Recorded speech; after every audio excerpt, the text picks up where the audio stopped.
দেখুন তো একদম অনুষ্ঠান বাড়ির মতো আনারসের চাটনিটা হয়েছে কিনা। এরকম চাটনি বানাতে চাইলে ভিডিওটা কিন্তু অবশ্যই দেখতে হবে। সবার প্রথমে আনারসটা কাটতে হবে। প্রথমে আনারসের ওই গাছ আর খোলাগুলো বাদ দিতে হবে, আর ওই চোখগুলো যতটা সম্ভব বাদ দিয়ে যায় সেটা বাদ দিয়ে দেবেন। তারপর আনারসগুলোকে মোটামুটি 4 টুকরো করে কেটে নেব, তারপর ধুয়ে নেব। এইবার একটি গ্রেটারের সাহায্যে আমি আনারসটাকে গ্রেট করে নেব। এইভাবে পুরো আনারসটাকেই দেখুন আমি গ্রেট করে নিলাম। এইবার আমি কয়েকটা কাজু আর কিশমিশ নিয়ে একটু জল দিয়ে ভিজিয়ে রাখলাম মোটামুটি 10 মিনিট। অন্যদিকে আমি একটা ডালিমকে ছাড়িয়ে নিচ্ছি।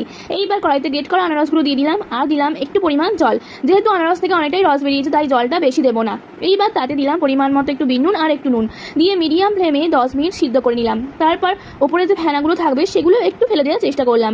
এরপর তাতে 1 বাটি চিনি দিলাম আর ভেজানো কাজু কিশমিশগুলোও দিয়ে দিলাম, দিয়ে আরও 5 মিনিট ফুটিয়ে নিলাম মিডিয়াম ফ্লেমে। শেষে একটু গোলমরিচ গুঁড়ো মিশিয়ে দিলাম, এতে স্বাদটা কিন্তু দুর্দান্ত হবে।